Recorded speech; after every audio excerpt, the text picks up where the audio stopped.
Trent was already drunk when they handed him the giant novelty envelope. Everyone clapped. Someone whistled. The VP of Operations got up and called him the visionary behind our most strategic vendor relationships, which was rich, considering the man once emailed a supplier a JPEG of a stapler by accident and demanded a refund. But there it was, Trent, grinning like a used car salesman, waving around his prize, a $13,000 luxury cruise voucher for leadership excellence. I stood at the back of the conference room, holding a paper plate with half a brownie, and pretending not to hear my own name mispronounced as they called me next. Amanda Stroganoff. Stronghold? Strong, she's here. Come on down, I smiled. Or I moved the muscles around my mouth in a way that wouldn't get me accused of being a bitter witch. 10 years at Renslow Systems. I'd optimized our entire procurement pipeline, negotiated us out of 3 vendor lawsuits, and personally fixed a shipment routing algorithm after Trent deleted the GitHub repo because he thought it was spam. I'd kept us alive during 2 supplier shutdowns, both pandemics and 1 warehouse fire. I had the burn scars to prove it.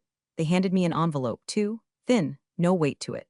A little something for our quiet rock star, the HR lead chirped. Couldn't do it without you. Inside, a single $2 scratch-off ticket. The interns clapped, God bless them. But even they looked like they'd just watched someone get pantsed on live television. Trent raised his paper cup toward me, swaying. Buy us around in Cabo, Mandy. And that's when I felt it, not rage, not even sadness, just stillness, like all the sound in the room had drained out and left me watching it from behind a thick window. I smiled, nodded, returned to the back of the room, and slipped the ticket into my coat pocket like a receipt I didn't need. On the train ride home, the woman next to me was FaceTiming her cat. A guy across from me was clipping his fingernails like he was at a damn spa. I pulled out the scratcher, mostly out of muscle memory. I scratched lazily with the edge of my badge clip, half listening to some teenager blaring TikToks at full volume.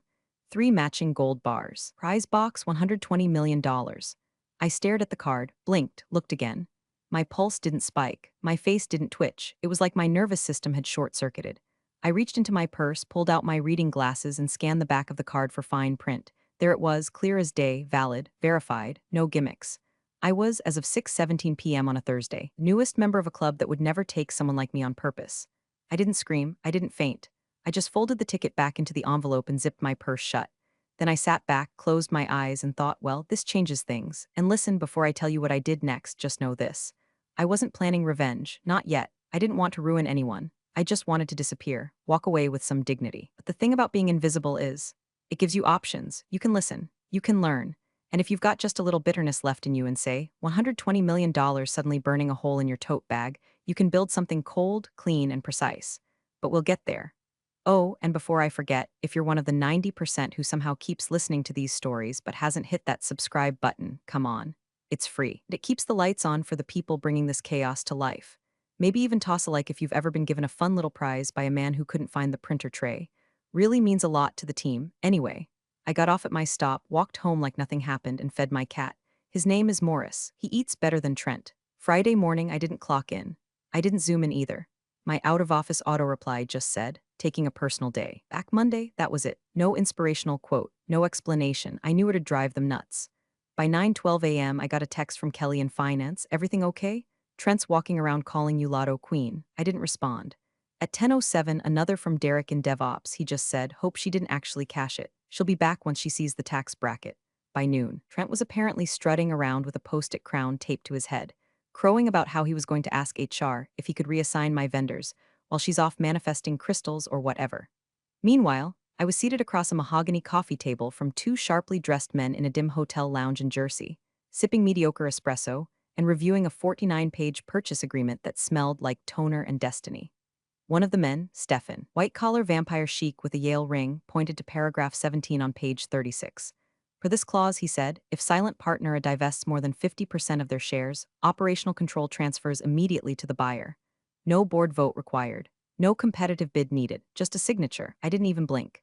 And silent partner is ready to sign? Stefan nodded. Emergency liquidation. Divorce. They want out fast. We're lucky to catch this window. Lucky? No, not lucky. Just watchful. See, what Trent never knew, what no one at Renslow Systems ever bothered to ask, was that I'd been quietly watching this vendor's cap table for 3 years. The supplier, Visager Integrated, wasn't some faceless monolith. They were family-owned, messy, vulnerable. They supplied 92% of our hardware. We didn't have a plan B. Trent thought they'd roll over any time he barked, but I'd seen the cracks forming. A silent investor with a foot halfway out the door. A debt schedule that leaned a little too hard on net 90s. And most importantly, a structural clause tucked deep inside the original shareholder agreement that made one thing clear. If anyone, could buy out silent partner A, they'd inherit majority control of the entire vendor operation. That someone now was me. I had already formed a holding company, Northwind Strategic, Delaware-based, 2 layers of anonymity between me and the actual ownership filing. My lawyer, a compact and methodical woman named Fiona, handled the filings while I quietly checked the payment wire instructions 3 times. The money, about $43 million after legal and closing costs, would hit on Sunday. Which meant by Monday, I wouldn't just be a woman with a scratch-off win. I'd be the owner of the one company Renslow Systems literally could not live without. It wasn't rage. It wasn't vengeance. Not yet, it was architecture. I was drawing blueprints with every clause, reinforcing steel with every comma. Every time I remembered Trent saying things like "we own those guys," I added another layer to the structure. Every time he forwarded my vendor audit spreadsheets back to me with a meme attached, I tightened another bolt. I didn't text anyone back that day. Didn't call HR, didn't check Slack. I had my own office now. It just happened to be a hotel bar with a fax machine and a front desk that didn't ask questions.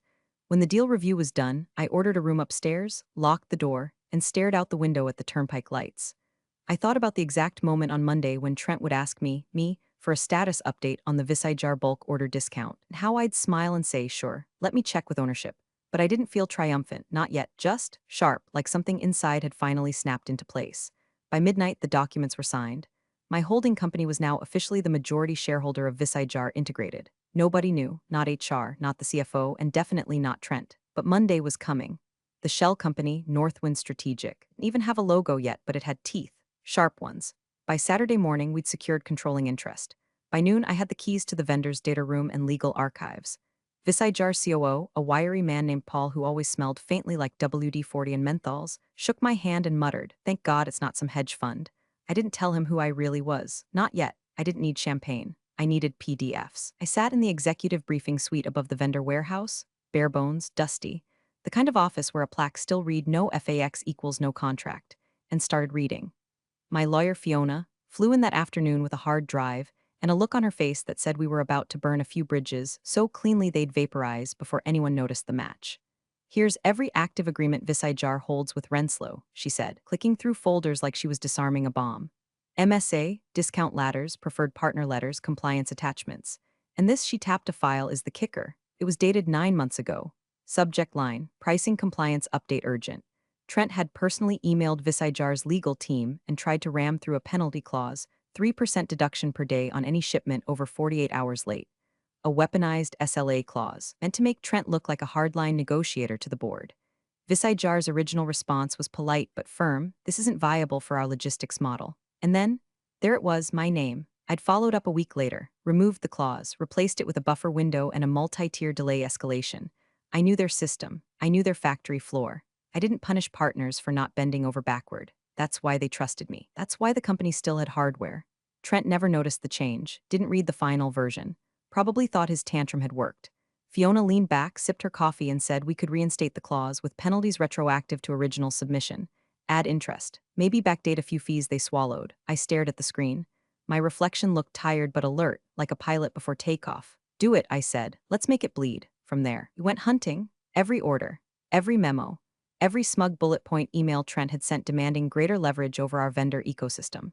I found a call transcript where he told the Visager logistics manager that Renslow could easily replace them with a cheaper Chinese knockoff if they didn't stop playing hardball. This was 2 months before the same logistics manager overnighted a part Trent needed to fix a demo rig mid-conference, at no charge. The guy had even included a handwritten note: "Good luck with the pitch, hope this helps." I printed that email, highlighted the insult, folded it and slid it into my folder. The man had kicked the ladder he was standing on, and now I owned the ladder. Back in my hotel room, I made a checklist. Every term Trent had bullied, every discount he demanded, every time he'd cut off a supplier rep mid-sentence and then made me smooth it over afterward with cookies, apologies, and expedited invoices.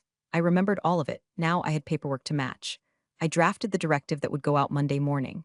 No more sweetheart pricing. No more priority lead times. Penalty clause reinstated. Terms tightened. Grace windows gone, and the kicker, all of it legally binding under our newly revised supplier governance framework, signed by majority ownership. That meant me. I wasn't doing this out of pettiness. Petty would have been spiking his coffee with laxatives and posting his Slack history to the company wiki. This was different. This was structural reallocation of control. This was legally sanctioned equilibrium restoration. And when it was done, when every clause was reloaded, every invoice restructured, every smug assumption reversed, I felt it. That rare and eerie calm that only comes after months, years of being dismissed, minimized, talked over, and laughed at. It was like I'd spent a decade collecting little stones, and now I finally had a slingshot. I didn't text Kelly back when she asked if I was okay. Didn't reply when Derek said Trent was planning to absorb procurement under sales. I just smiled, emailed Fiona the final draft of the vendor directive, and said, send this out Monday morning. 8 o'clock sharp. We were no longer playing the same game. I'd bought the board. Monday morning, 8:54 a.m. I walked through the glass double doors at Renslow Systems with a dozen donuts from the place across town that everyone forgot about because they didn't deliver. I was in early enough that the break room still smelled like burnt hazelnut pod coffee and microwave oatmeal, the scent of broken dreams and compliance deadlines. I set the box down, peeled back the lid, and posted a sticky note, free, take 2, you've earned it. I even brought napkins. Coordinated, seasonal napkins, with tiny golden snowflakes. Trent was already in, fresh off his taxpayer-funded vacation for leadership excellence, looking like a rotisserie chicken in khakis. He had that post-cruise glow, which in his case meant sunburn, smugness, and the faint stench of too much cologne trying to drown out tequila sweat. He was leaning against a junior analyst's desk, one foot crossed over the other like a suburban godfather, regaling her with tales of his vendor taming safari. They started pushing back on the lead times, so I called their bluff. Told them if they didn't want our volume, I'd take the whole damn operation offshore. Guess who got their full shipment the next morning? He laughed at his own punchline. Loud, chest deep. The kind of laugh that demands witnesses. I smiled and gave a little wave. Morning. He looked over, spotted me, and lit up. Slapped me on the shoulder like we were frat brothers. Well, if it isn't the lotto queen herself. Glad you didn't take that ticket and run off to Bali or something. I laughed lightly. Yeah, that'd be wild. He leaned in, mock whispered, you did check it, right? You didn't actually win, did you? Then added before I could answer, I mean, you'd be out of here in a heartbeat. I shrugged. What can I say? I'm loyal. He laughed again, this time with a slight snort, and walked off to go tell the same story to someone else. I made my way to my desk. The spreadsheets were exactly where I'd left them. So was the post-it on my monitor that said call Visaijar, a little inside joke to myself now. My inbox had 47 unread emails, most of them with subject lines like urgent, pricing review slides, and final queue for lead time projections needed today. I opened the first one, minimized it immediately, and instead pulled up a Word document labeled Letter of Resignation Final Draft. It had been sitting there for months. I'd reworded it so many times it had started to read like a breakup text. Dear Trent, after much reflection, I've decided, delete. I clicked once, hovered, and then dragged the file straight to the recycle bin. Empty bin? Yes, it felt better than I expected. Not like freedom, like leverage. I took a sip of my coffee, black, bitter, familiar, and opened Slack. The company channel was full of Monday platitudes. Let's crush it this week. Back in the saddle. Who took the good creamer? I smiled. Typed donuts in the break room. Get 'em before accounting hoards the jelly ones. Trent chimed in seconds later. Amanda's back and bribing us. Must be pricing weak smiling face with sunglasses god. He was predictable. If he'd had even a sliver of imagination, he might have noticed the unfamiliar man in the glass-walled conference room just off the atrium. Clean-cut, charcoal suit, leather portfolio open on the table. My lawyer, Fiona, doing her best I'm just here for compliance impression. She even had a name badge, Vendor Liaison Northwind Strategic. Nobody asked. Nobody noticed. Not yet. The quarterly pricing review was scheduled for 10 o'clock sharp, in an hour. I'd watched Trent walk into that room with his overconfident swagger, throw out his usual demands, and lean on the fantasy that he still controlled the world we all worked in. I leaned back in my chair, stretched, and looked around at the office I had once considered my second home. It was still beige, still stale, still dotted with potted plants in various stages of trauma. But today, it felt different. Today, I wasn't just a part of the system. I owned the lever that powered it. The meeting was set for 10 o'clock a.m., conference room 2C per usual. I sent out the invite late Friday so it'd hit inboxes fresh on Monday morning, just enough lead time to feel routine, not enough to stir suspicion. Subject line, Q4 pricing review plus compliance updates. I added a note. Vendor liaison will attend remotely for documentation integrity. That vendor liaison was Fiona, of course, but I didn't say her name. I knew better than to offer up details Trent could Google. She was already seated in the glass conference room when I walked past at 9:42, her laptop open, Bluetooth earpiece clipped, a single legal pad in front of her like she'd stepped off a government audit team and was 2 seconds away from citing someone for improper stapling technique. I tapped my phone under the table and sent her a message on Slack. Wait until he brings up the discount, Fiona. Popcorn outside the room. Trent was holding court in the kitchenette. He had a whiteboard marker in his hand and was sketching a flowchart of something. It looked like a spaghetti plate with arrows. Listen, he was saying to the CFO, we don't ask for the discount. We expect it. They need our volume. That's how procurement works. They dance. We clap. The CFO nodded, smiling thinly, holding a mug that said #1 spreadsheet warrior. He looked like a man who hadn't blinked since 2014. I set up the projector, loaded the deck. Slide 1, Vendor Performance Summary, Q3. Clean, simple, boring enough that nobody would notice it was a placeholder. My real slides, the directive, new terms summary, retroactive penalties, those were hidden. File names disguised as things like Budget Review 2023 V3 Draft Final, no edit in a folder labeled Legacy Finance. Anyone snooping would assume it was left over from someone else's failed budget cycle. 9:58. People trickled in. Some brought laptops. Some brought just attitude. Trent arrived last, holding a smoothie like it was a chalice. His lanyard flipped backward and his shirt just slightly untucked for maximum relatable executive energy. He saw Fiona through the glass and leaned toward me. Who's that? Vendor liaison. Sitting in for documentation review, I said casually like I'd just mentioned the weather. He didn't ask further. He never asked further. That was his whole thing, skate over the surface, assume nothing beneath it could bite. He dropped into his chair and clapped once loud. Let's make this quick. I've got an 11:30 with product, 10 o'clock a.m. on the dot. I clicked the remote and started the slideshow. First slide, a few charts, trends, shipment reliability, yawn-worthy stuff. I let it run background noise while people settled. Then Trent said it, right on cue, all right, let's talk turkey. Same as always, bulk order discount, 60-day lead time, and the Q2 pricing tier. Sound good? I didn't answer. I just turned slightly toward Fiona. She adjusted her glasses, clicked her pen, and said calmly, before we proceed, I have a directive to read into the record, per the vendor's governance requirements. Trent raised an eyebrow, smiling. A directive? Fiona opened the folder, laid out a document with clinical precision, and began. Effective immediately, pursuant to Clause 7.1 of the Master Supply Agreement, and under new controlling ownership. The following terms will replace prior pricing structures. She spoke clearly, crisply, like she was dictating scripture to a jury. All discounts nullified. Pricing reset to Tier 1 retail.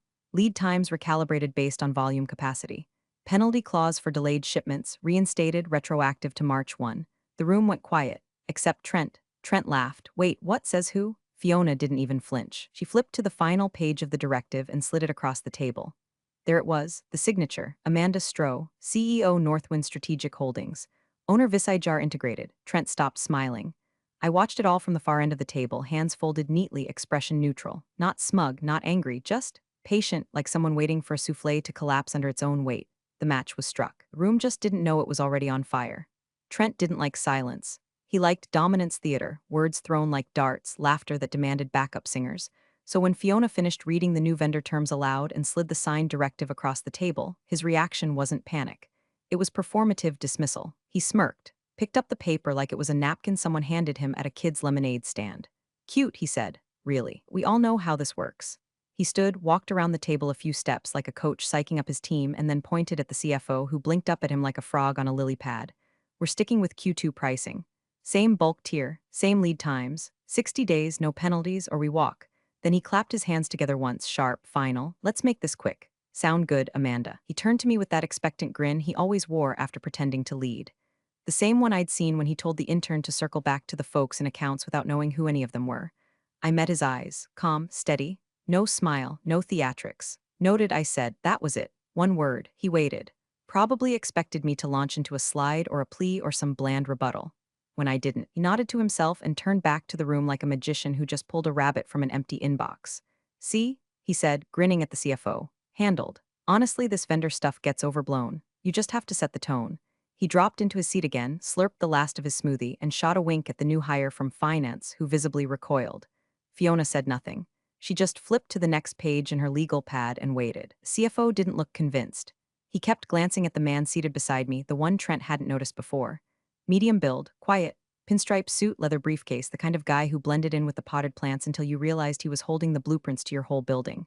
Trent caught the CFO's eye line and frowned. What? He asked. The CFO cleared his throat. Sorry, just. Who's that with Amanda? Finally, Trent looked. Really looked. Man next to me opened his briefcase and pulled out a copy of the vendor's updated master agreement. Thicker now, with red line inserts that glowed like stop signs. I'm here on behalf of Northwind Strategic, the man said evenly. Amanda requested we be present to validate all terms under new ownership. New ownership? Trent laughed again, but it landed hollow this time. Of Visager? You think I don't know who owns our vendors? The man said nothing. Neither did I. The silence swelled, grew teeth. Trent looked back down at the directive, now slightly crumpled from his earlier showmanship. His eyes hovered over the signature again. Amanda Stroh. He looked back at me, blinking. You signed this? I tilted my head slightly. Look again, I said. He did, saw the title, owner, and there it was, the flicker. The first crack in the porcelain grin. His mouth opened slightly, but nothing came out. No comeback, no joke. Just the slow realization that the script had changed and he wasn't holding the pen.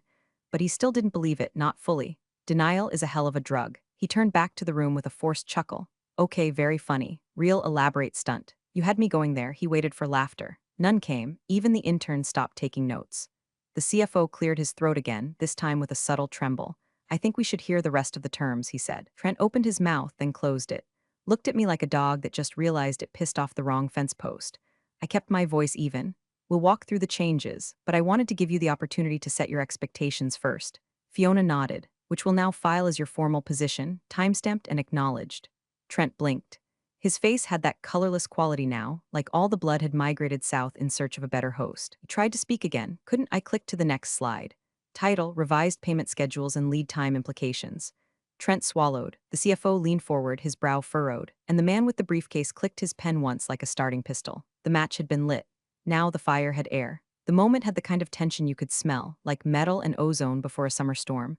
Nobody touched their coffee. Nobody blinked. Trent kept scanning the directive like it would suddenly morph into a birthday card or an HR prank. But it didn't. It stayed real, stayed solid, stayed signed. Then Fiona's associate, Nathan, the man in the pinstripe, adjusted his tie, cleared his throat, and finally spoke. Apologies for the interruption. I have a formal directive to submit on behalf of Visajar Integrated's new majority owner. He slid the document across the table like it was a chess piece landing square on a king. Everyone stared at it. Legal header. Multiple signatures. Notarized. A small embossed seal gleamed in the corner. Effective immediately, Nathan continued, voice as crisp as a courtroom transcript. Renslow Systems is subject to standard commercial pricing. All legacy discounts are terminated. Penalty clauses for late payment and shipment delays are reinstated in accordance with Section 14, subsection D. Lead times for non-priority accounts are now 90 business days, pending volume review. Silence, then a scoff, loud and sharp. Trent. He sat back in his chair, arms folded, still clinging to the tatters of his crew's glow like a life vest.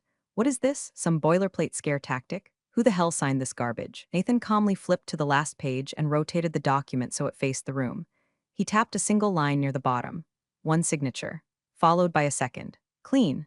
Legal. Amanda Stroh, CEO, Northwind Strategic Holdings, majority owner, Visajar Integrated. Trent blinked like he'd just been slapped with a fish. The CFO leaned forward instinctively, squinting at the ink like it might offer an escape hatch. Fiona slid her own copy into the middle of the table and said softly, all documentation was submitted through Delaware filing on Saturday and certified by the vendor's internal counsel as of 6:18 p.m. yesterday evening. Our team will circulate an updated copy of the master agreement by end of day. Trent reached for the paper like it might explode, flipping through the pages too fast to absorb anything, still caught somewhere between disbelief and bad improv.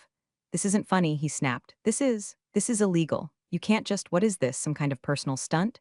I assure you, I said, voice level, nothing about this is personal. It's procedural. He looked at me and for the first time really looked. Not at Amanda from procurement. Not at the spreadsheet whisperer or vendor babysitter. Not at the woman who once got his ass out of a late shipment firestorm with a single midnight call. This was someone else now. He opened his mouth to speak, but no words came. Someone near the end of the table, probably Jerry from finance, whispered, wait. She owns Visajar now? The room shifted. A current, a pulse. Like people realizing they were sitting in the wrong theater and the movie just got violent. Another voice from the marketing lead, so everything runs through her now? I didn't answer. I didn't need to. Fiona did it for me. To be clear, she said, Visajar's supply contracts now answer directly to Northwind Strategic's ownership protocols. Amanda, as CEO of Northwind, will be the final escalation path for any operational, pricing, or compliance issues regarding fulfillment. Trent was starting to sweat. You could see the sheen gathering at his temples beneath the hair gel. His tie suddenly looked too tight. His voice, when it came, was thinner now. You bought them. Why? Why would you do this? I met his eyes. You always said they were ours to control. I figured it was time someone actually did. Buzz, that's what the room sounded like now. A low murmur of side whispers, fingers tapping phones under the table, Slack messages already flying. The CFO leaned back like he was calculating in reverse, trying to remember every pending order, every scheduled shipment, every contract assumption that just disintegrated under the fluorescent lights. Trent finally looked down at the directive again. This time, he didn't scoff. He just stared, still pretending to read but now reading for survival. And I just waited. Let the new reality settle in. Let the heat crawl up his collar. Let him realize that all his taming had just led him into a cage, when I now held the keys to. Trent's hands shook as he flipped back through the packet, this time slower, like he was hoping the words might change if he stared long enough. The sweat was now undeniable. His forehead had that glazed donut sheen, and his button-down clung to his ribs in all the wrong places. I half expected him to start swearing in PowerPoint. This is insane, he spat. You can't do this. You can't just change the terms. We have contracts, we have protections. This'll never hold up. Nathan, still calm as a priest, replied, all term modifications fall within Visager's contractual rights, per clause 5.1, and the controlling interest change was executed under emergency liquidation parameters.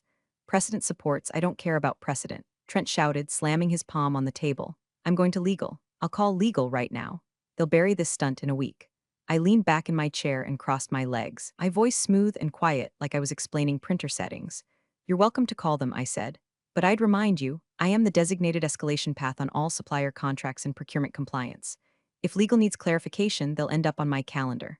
Silence. A long, wide silence, like someone had opened a door and let in winter.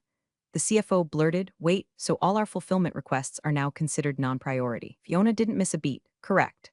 As of this morning, Renslow Systems is classified as a standard tier client. No volume protections, no preferred pricing. All shipments are subject to availability and standard lead times. How long? The CFO whispered. Nathan opened his leather folder, checked a number, and replied, your new estimated lead time is 90 business days. 90? The CFO's face collapsed. I've got $14 million in open POs sitting in pipeline. Product rollouts, holiday clients, government contracts. If those slip, where he stopped. Just stopped, because there it was, the realization it wasn't a bluff, this was the new structure. Trent was still shaking, rifling through the documents like they were Sudoku puzzles and the solution was hiding behind a comma. Okay, he stammered. Fine, you got your little stunt, you made your point. We'll renegotiate, get back to the usual terms. You want to do this on the record? Fine, we can talk, just roll back the penalties and we'll discuss volumes. I tilted my head. To renegotiate, I said, you'll need to do so under the current pricing structure. No discounts, no incentives, net 30 hard stop. Trent's face drained. But no sweetheart deals, I said. No wink and nudge waivers. No magic PowerPoints. If you want product, you pay what everyone else pays, possibly more. Someone on the Zoom call unmuted Nancy from the board. Sorry, what's happening? We're hearing rumors that procurement's been restructured. She sounded too calm, dangerously calm, the kind of calm that precedes boardroom bloodletting. Before Trent could speak, another window popped up on the shared screen, another board member, then another. Suddenly, we had an audience. Someone's mic was still on. You could hear muffled crying. Or maybe it was just hyperventilation. Hard to tell. I tapped a few keys and pulled up the visual cue diagram Fiona had prepared. Every other client ahead of Renslow. 58 rows, all marked priority, all paying full price. I turned the screen toward the group, spoke like I was presenting a weather forecast. This is your new position in the fulfillment queue. Trent stood, then sat back down like the floor moved. This can't happen, he whispered. It was already happening, and there was no off switch. No backpedal. He'd never bothered to learn how the system worked, he just assumed someone like me would always patch the holes. That I'd smile, absorb the damage, and keep the machine running on duct tape and long nights. But now I was the machine. And he was the overdue invoice. Trent's eyes were glassy now. His mouth was open but motionless, as if the muscles had forgotten how to form objections. The board call had gone silent, just tiny blinking icons, and the occasional static crackle of someone trying not to scream. Fiona sat with her hands folded neatly in her lap, the picture of serene execution. Nathan was already organizing the paperwork back into his briefcase like the sentencing had been delivered, and all that remained was cleanup. I gave it a beat. Let the silence ferment. Then I leaned forward slightly, my voice soft but crisp enough to cut tile. Oh, and one more thing, Trent. He looked up, eyes pleading, mouth twitching toward a smile that couldn't land. I kept my tone friendly, even warm. You remember that penalty clause, the one you tried to muscle them into accepting last year? The one I pulled before you could tank the relationship completely? He blinked. Once. Twice. I slid a new sheet of paper across the table. It glided silently over the laminate like a guillotine descending.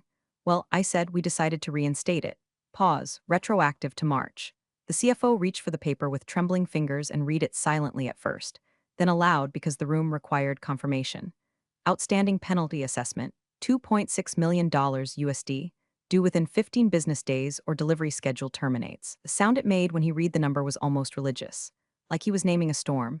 Trent jerked back like the paper had burned him. You can't backdate, no, that clause was rejected, no, Trent, I said, still calm, still polite. You tried to force it, but it was never signed. Now it is, and it's legally binding. My legal team's already confirmed viability. His face sagged, fully, as if the bones had softened under the weight of the realization. That's extortion. He mumbled. No, I said, that's leverage. Something you always pretended to have but never actually earned.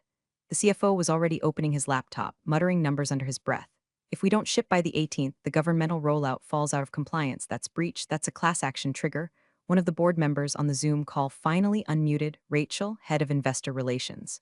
Amanda, she said flatly, is there any flexibility on the invoice? I turned toward the screen. Of course, I said, smiling gently. Full payment, 15 business days or delivery cease. Entirely. Trent's hand slapped the table. This'll destroy us. You're going to crash the company. I stood up, smoothed my jacket, packed my laptop without urgency. Trent, I said quietly, you already crashed it. I'm just handing out the bill. I turned toward the door, paused, and looked back once. Good luck explaining this to the board. Then I walked out. No hair flip, no mic drop. Just the calm exit of someone who finally stopped cleaning up after people who never deserved her. Behind me, the conference room erupted, not in shouting but in desperation. Phones dialing, chairs scraping, muted sobs returning to full volume. I didn't care. I didn't need to hear it. I passed the break room on the way out. Someone had finally taken the last donut. Jello-filled, I smiled. Victory always tastes better when it's not sugar-coated. You're the real MVPs of the office jungle. Thanks for watching. Smash that subscribe button, or the coffee pot might just forget your next brew.